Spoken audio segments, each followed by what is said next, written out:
오늘 성경 말씀은 구약성경 창세기 9장 20절에서 27절까지입니다. 창세기 9장 20절에서 27절까지입니다.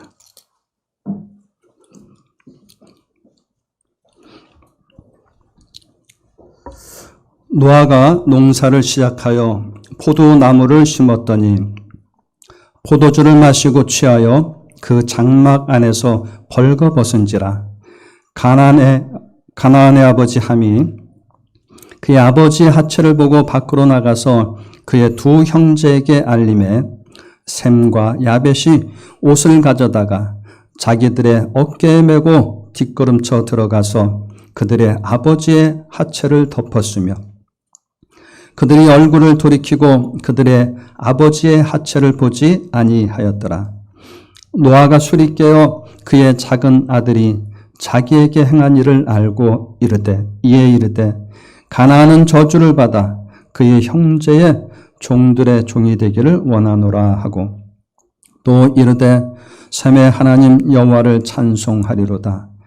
가나안은 셈의 종이 되고 하나님이 야벳을 창대하게 하사 셈의 장막에 거하게 하시고 가나안은 그의 종이 되게 하시기를 원하노라 하였더라. 아멘.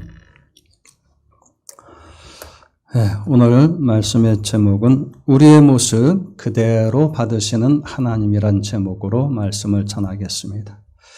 어느덧 2020년 10월 셋째 주일 예배를 드리고 있습니다. 올 한 해에 그냥 관심사는 교인들의 관심사는 예배를 이번 주는 대면 예배를 하는가 비대면 예배를 하는가 또는 주일 오후 예배도 드릴 수 있는가 없는가. 아무튼 목사 생활 길게 하지 않았습니다만은 20몇 년을 해오면서 대면 예배다 비대면 예배다라는 단어를 올해 제 평생에 처음 써보는 단어고, 그런 용어도 있구나. 집합 예배다. 하여튼 참 새로운 거 많이 경험합니다. 앞에도 지금 이렇게 아크릴 가림막을 놓고 예배하고 있고.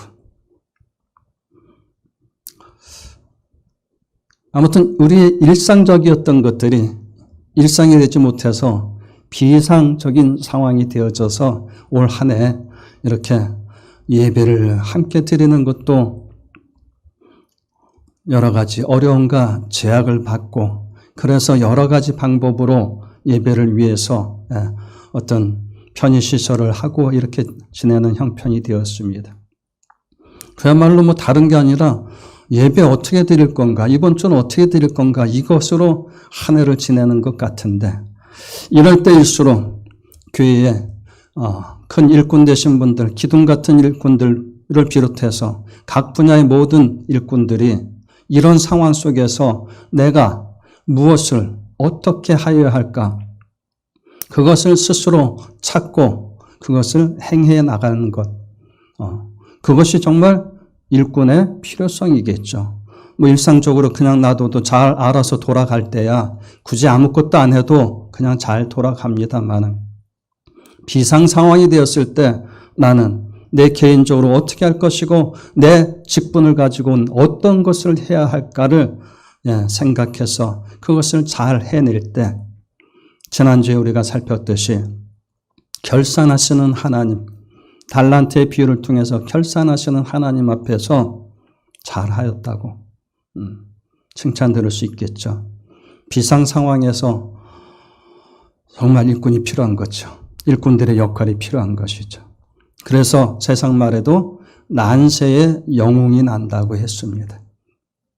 아무튼 결산하시는 하나님 앞에서 여러분들 좋은 평가받을 수 있도록 늘 하나님 보시기에 긍정적인 삶의 모습들을 가지고 살아가시길 부탁을 드립니다. 인생을 살면서 여러분 혹시 나는 참 내 인생 속에서 그게 정말 너무 큰 실수였고 절대적인 실수였다. 그 실수를 통해서 내 인생이 참 큰 어려움에 빠졌다. 두고두고 후회가 되는 그런 실수를 내가 하였다.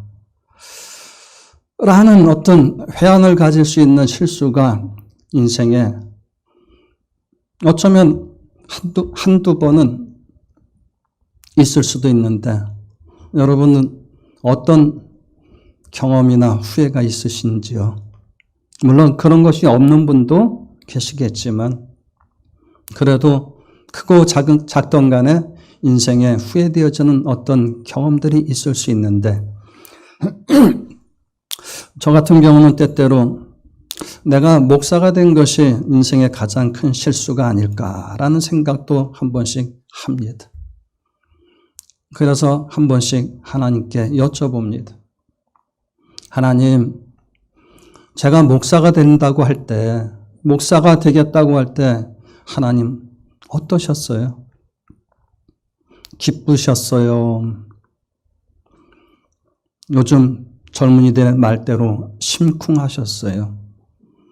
하나님 심장이 내려앉으셨나요? 기쁘셨나요? 하나님, 제가 목사가 되던 날 하나님 어떠셨어요? 자주 여쭤봅니다. 때때로 여쭤봅니다. 그리고 그런 질문을 몇 번 하고 난 이후에 지금은 이런 질문하죠. 이미 하나님, 내가 목사가 된 것이니까 그건 이미 오래전 과거사니까 이제 더 이상 안 여쭤볼게요. 그러면 목사가 된 이후에 지금까지 살아오는 저를 보시면서 하나님 어떠셨어요?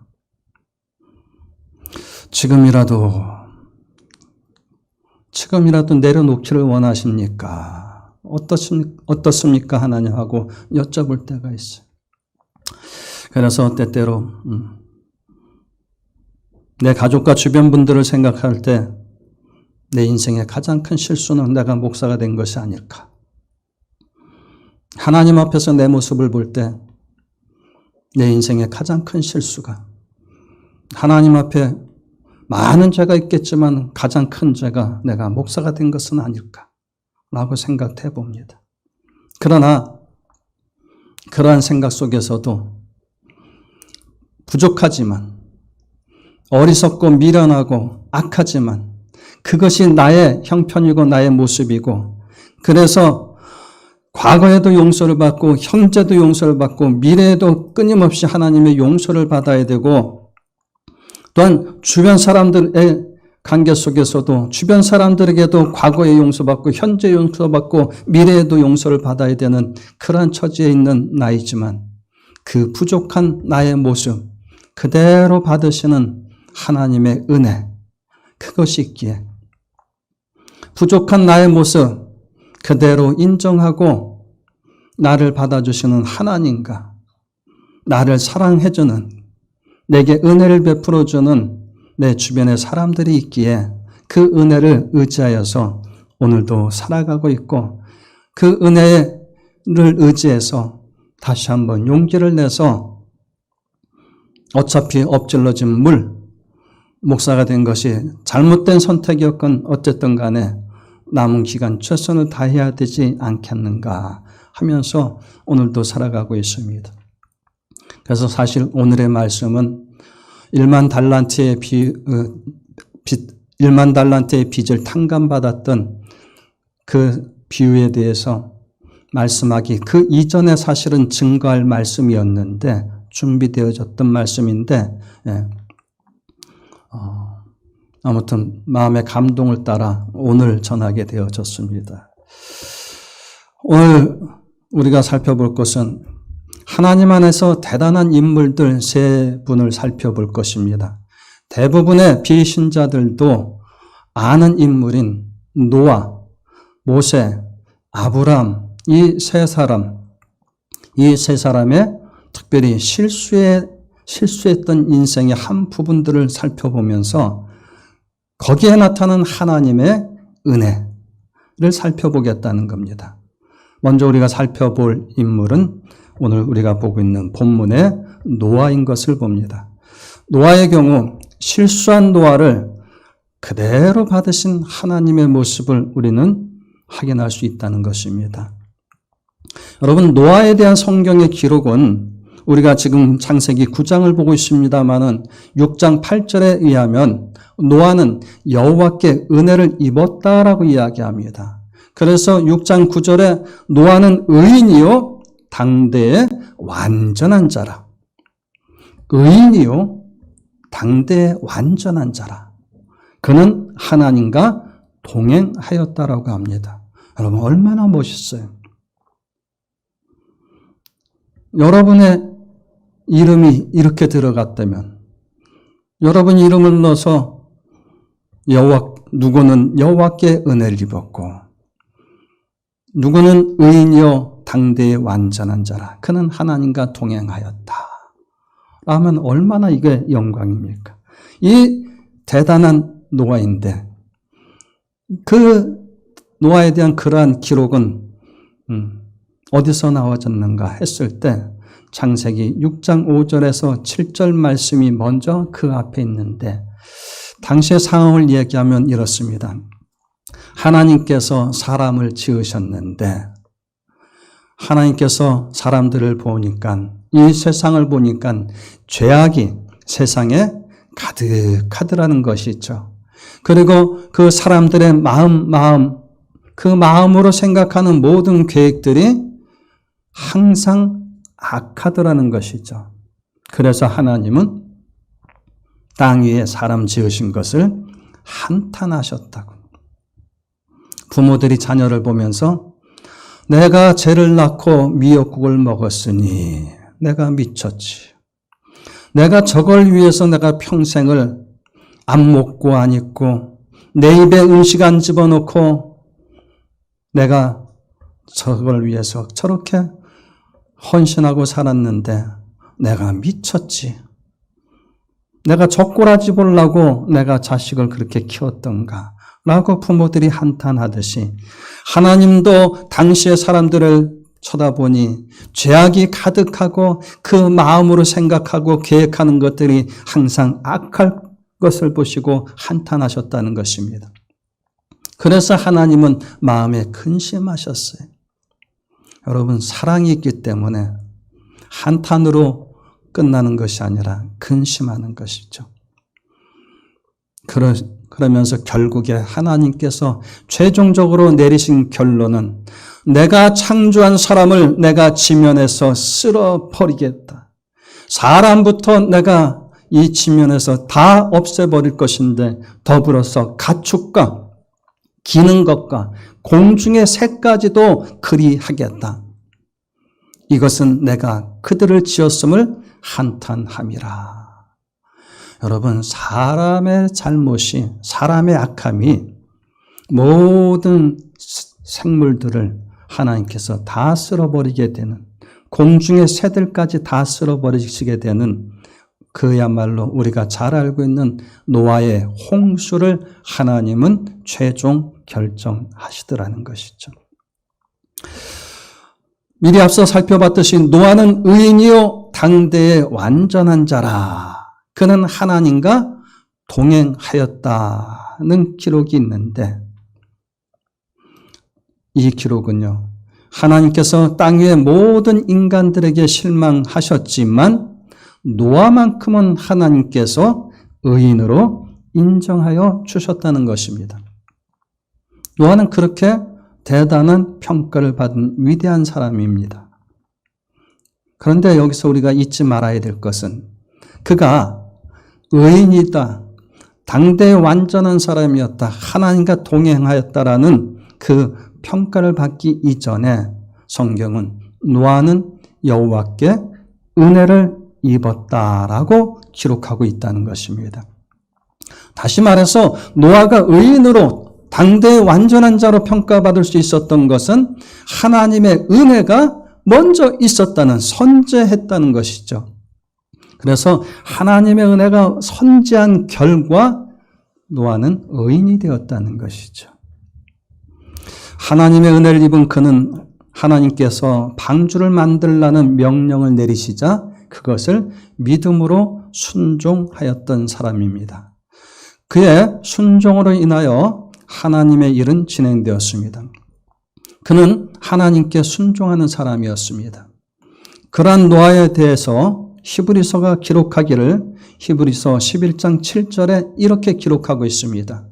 믿음으로 노아는 아직 보이지 않는 일에 경고하심을 받아 경외함으로 방주를 준비하여 그 집을 구원하였으니 이로 말미암아 세상을 정죄하고 믿음을 따르는 의의 상속자가 되었다라고 기록합니다.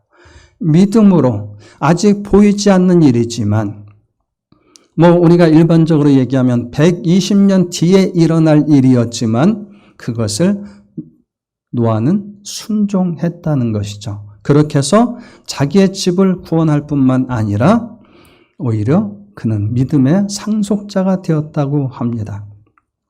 그래서 장래일에 대하여 하나님에 대한 믿음과 하나님을 경외함으로 순종하였다는 이 놀라운 기록이 노아에 대한 것이니 여러분 얼마나 대단한 분입니까, 노아가. 그러나 여러분 오늘은 그분의 그 대단함을 보는 것이 아니라 그분의 실수를 우리가 오늘 본문에서 보았습니다. 의인이요 당대 완전한 자라는 노아도 우리와 똑같은 성정을 가진 인간이기에 그에게도 약점이 있고 실수하기도 한다는 사실을 우리는 기억할 필요가 있습니다. 만약 그렇지 않으면 전적인 은혜와 무한한 자비하심으로 그의 실수와 연약함까지 용납하시고 그의 모습 그대로 받으신 하나님에 대한 이해를 우리는 가질 수 없을 것입니다. 노아는 몇 년 동안 방주를 만들었는지 정확히 알 수는 없지만 일반적으로 그의 순종에 대하여서 120년을 말합니다. 그 120년이 방주를 제작한 전체 기간인지 우리는 정확히 모릅니다. 다만 분명한 것은 120년 뒤에 일어날 일에 대하여 하나님께서 그에게 말씀하셨고 노아는 그 세월 동안 그분과 함께 동행하였다는 것입니다.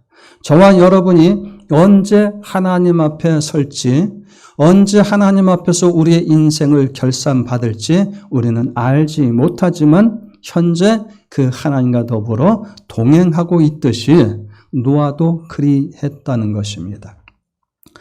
그런데 홍수 후에 노아가 오늘 본문 21절에 있는 것을 보면은 포도주를 마시고 취하여 그 장막 안에서 벌거벗은 일이 생겼다는 것이죠. 우리가 읽었던 오늘 본문이 그렇습니다. 그의 벌거벗은 모습을 그의 아들 함이라는 아들이 보고 자기 형제들에게 가서 그 사실을 알렸습니다. 이리 와봐, 이리 와봐. 형, 동생 이리 와봐, 이리 와봐. 왜? 아버지 포도주 드시고 홀딱 벗고 지금 누워 계셔. 굴굴 주무시고 계셔. 한번 가서 봐봐, 재미있어. 그랬던 것 같아요.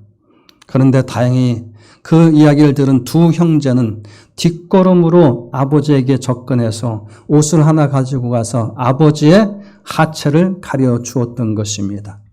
이 일로 인하여서 노아의 벌거벗은 모습을 두 형제에게 고하였던 함이란 사람의 그의 아들 가나안, 오늘 본문에 나오죠. 가나안, 그는 노아에게 저주를 받았습니다.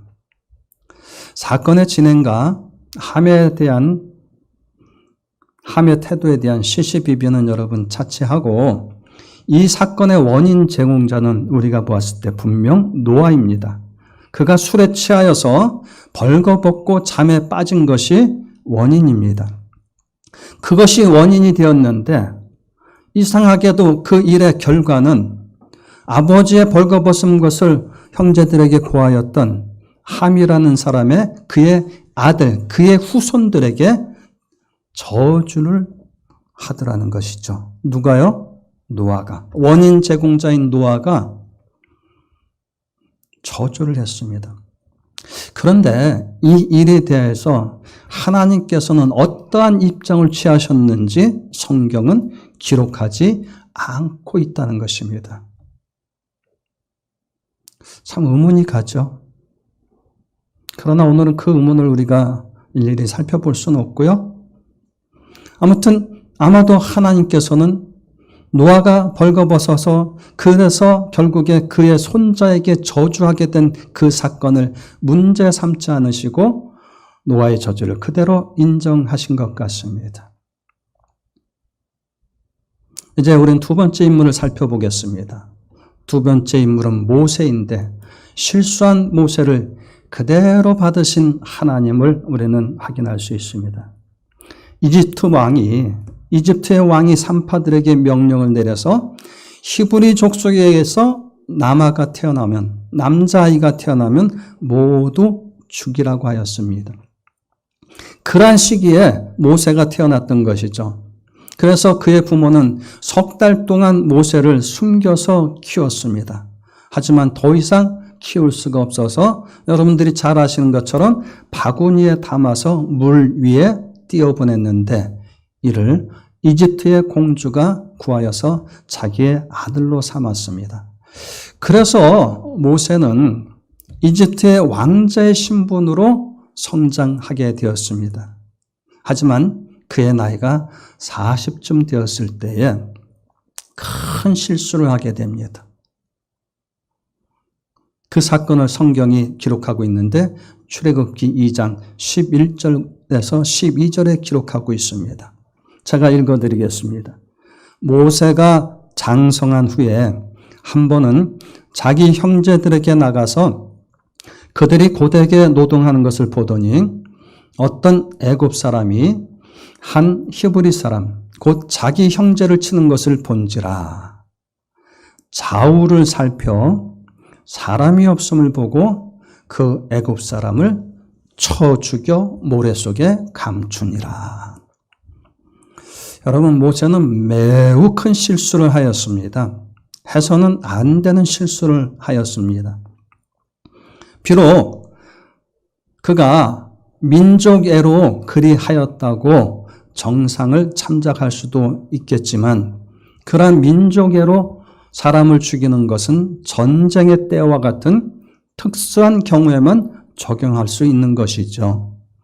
여러분, 내가 민족애를 가지고 일본 사람이 싫다고 일본 사람을 길에 가는 일본 사람을 때려 죽여놓고 나는 민족애로 그랬다고 할 수는 없는 것이죠. 단지 자기 동족이 이집트 사람에게 폭행을 당하는 일에 민족애를 내세워 살인을 한다면 그것은 인정받을 수 없는 단순한 살인일 뿐입니다. 아무튼 모세는 분명히 살인을 했습니다. 이것은 실수이지만 또한 매우 큰 범죄입니다. 모세는 그 일로 인하여서 결국 40년간 왕자로서 누려온 모든 것을 뒤로하고 광야로 도망하여야 했습니다. 하루아침에 그 실수가 왕자의 신분에서 가축을 돌보는 목부가 되었다는 것입니다.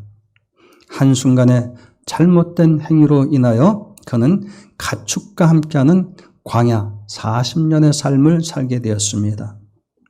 여러분 생각해 보세요.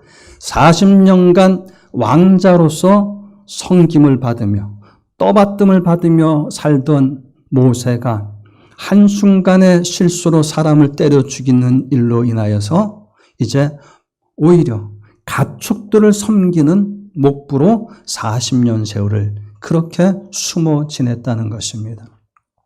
그런데 그의 인생에 또 다른 반전이 일어났습니다.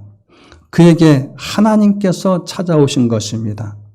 단순한 방문이 아니라 그를 당신의 사역자로 사용하시겠다고 찾아오셨습니다. 모세가 40년 전에 도망하여 나온 그 이집트로 다시 돌아가서 그곳에서 고난 중에 하나님의 구원을 바라고 있는 동족들을 이끌고 나오라는 명을 받습니다. 40년의 세월 동안 모세는 아마도 그 자신이 저질렀던 중대한 실수, 살인 사건을 잊지 않았을 것입니다.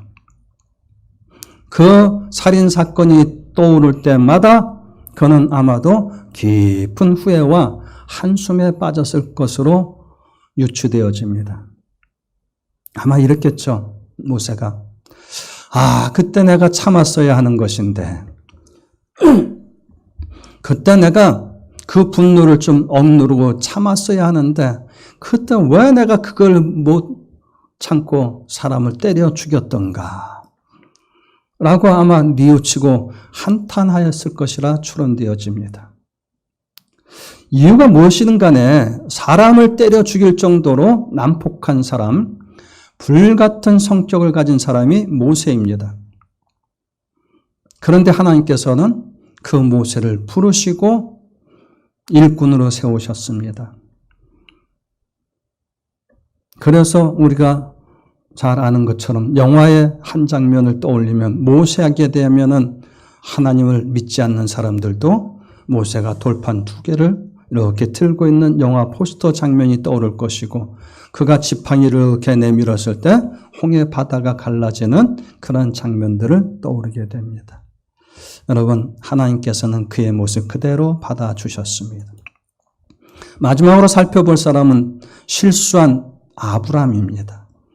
아브람을 그대로 받으신 하나님입니다. 아브라함이 되기 전, 아직 이름이 바뀌기 전에 아브람은 하나님의 부르심을 받고 부모와 본토 그리고 친척을 떠나 하나님께서 명하신 곳으로 이주하였습니다. 그러나 하나님의 명을 따라서 그가 가나안 땅에 들어왔지만 그곳에 기근이 발생하자 그는 이집트로 피신을 합니다. 그런데 그의 아내가 매우 아름다운 것이 그에게 두려움이 되었습니다. 그것을 창세기 12장 10절에서 13절에서 우리가 확인할 수 있는데, 그 땅에 기근이 들었으므로 아브라함이 이집트에 거류하려고 그리로 내려갔는데, 그가 이집트에 가까이 이르렀을 때 그의 아내에게 말합니다. 내가 알기에 그대는 아리따운 여인이라. 애굽 사람이 그대를 볼 때 이르기를 이는 그의 아내라 하여 나는 죽이고 그대는 살리리니 내가 당신한테 부탁하는데 누가 묻거든 당신은 나의 부인이라 하지 말고 나의 누이라고 하라. 그러면 내가 그렇게 하는 당신으로 말미암아 안전하고 내 목숨이 그대로 보존될 것이다. 라고 아내에게 이야기합니다. 아브람은 자기의 아내를 다른 사람들에게 누이라고 소개하였습니다. 그리하는 것이 자신의 목숨을 보존하는 지혜라고 판단한 것입니다. 그러나 그것은 그의 큰 실수였습니다. 오히려 이집트의 왕은 아브람의 말을 믿고 아브람의 부인을 자신의 후비로 맞아들이려 하게 됩니다. 아브람이 진실을 따라 자기의 아내라고 하였으면 그런 일은 발생하지 아니했을 것인데 그의 거짓말이 오히려 위기를 부른 것입니다. 얄팍한 지혜라고 내놓은 거짓말이 삶의 위기를 불렀습니다. 다행히 하나님께서 이 일에 개입하셔서 그 일은 아무 일 없이 잘 마무리가 되었습니다. 그런데 아브라함은 이러한 일을 동일한 실수를 그의 인생 약 최소 20년 이상의 세월이 흐른 후에 또 한 번 그랄 땅에서 똑같은 일을 하게 됩니다. 믿음의 조상이란 아브라함인데 하나님께 각별한 부르심을 받았음에도 그 실수를 한 번 하였는데 20년 뒤에 또 하더라는 것이죠. 그런데 이상한 것은 그가 이방인들에게 거짓말을 하여서 그 일로 이방의 왕들이 본의 아니게 죄를 지을 수도 있는 일이었는데 하나님께서는 아무런 입장이 없으셨던 것인지 성경은 그 일과 관련된 어떤 기록도 하나님의 어떤 처사에 대한 기록이 없다는 것이죠. 이 세 분을 살펴보았습니다. 결론적으로 오늘의 말씀 결론적으로 보면 결국 하나님은 우리의 모습 그대로 받으시는 하나님이라는 것입니다. 하나님은 우리의 모습을 그대로 그 모습이 어떠하든 간에 그대로 받으시는 하나님입니다. 노아가 술에 취하여 하체를 드러낸 실수로 인하여서 가나안이 저주를 받은 일, 모세가 살인을 한 일, 아브라함이 거짓말을 한 일에 대하여 우리는 나름대로 판단을 가지고 그들의 행위를 비판할 수도 있습니다. 그들은 그렇게 해서는 안 됐다고, 그러면 안 된다고 우리는 말할 수 있습니다. 그러나 한결같이 성경에서는 이에 대한 책망이나 징계나 심판 등의 직접적인 하나님의 반응은 없다는 것입니다. 다만 하나님께서는 마치 아무 일도 없었던 것처럼 이 세 사람과의 관계를 지속하셨다는 것입니다.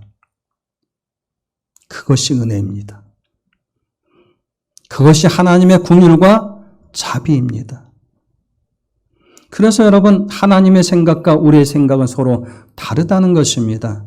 감히 우리가 흉내를 내기도 힘든 하나님의 자비와 긍휼, 용서, 그리고 그렇게 실수하고 죄를 범한 인생들일지라도 버리시지 않으시고 오히려 당신의 일꾼으로 세우시고 그들을 통하여 일하시는 하나님을 우리는 보게 됩니다. 그들에게 그렇게 하신 하나님께서 저와 여러분, 우리 각자에게도 그렇게 해 오셨고 그렇게 하고 계시는 중이며 앞으로도 그렇게 하실 것입니다. 믿으십니까? 믿어지십니까? 믿으신다면 하나님 앞에 한없는 감사와 영광을 돌리며 저 깊고 깊은 겸손의 골짜기로 내려가서 하나님과 사람 앞에 겸비한 모습을 유지하여야 할 것입니다.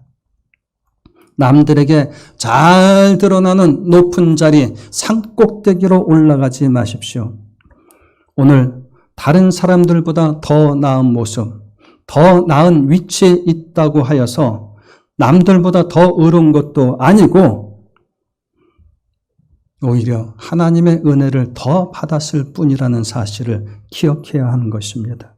하나님께서 우리 모습 그대로 받으셨기 때문에, 내 모습 그대로 받으셨기 때문에 내가 지금 높은 자리, 중요한 자리, 남들보다 주목받는 자리에 있는 것뿐이지, 하나님께서 은혜로 세워주셨기에 용납하셨기 때문에 내 모습 그대로 부족하고 연약하지만 그렇게 받아주셨기 때문에 내가 있다는 것이죠.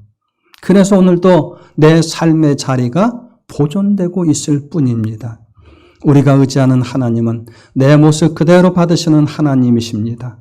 비록 실수하고 죄를 짓는 우리들이지만 그럼에도 하나님께서는 우리를 당신의 자녀로 받으십니다. 그런 은혜가 아니면 우리는 하나님 안에서 어떤 약속도 받을 수 없고 어떤 소망도 가질 수 없습니다. 그분의 한량없는 은혜에 감사하며 그 감사가 입으로 하는 것에 끝나지 말고 우리의 삶으로 하나님을 찬양해야 될 줄로 믿습니다. 그런 저와 여러분이 되시길 주의 이름으로 축원합니다.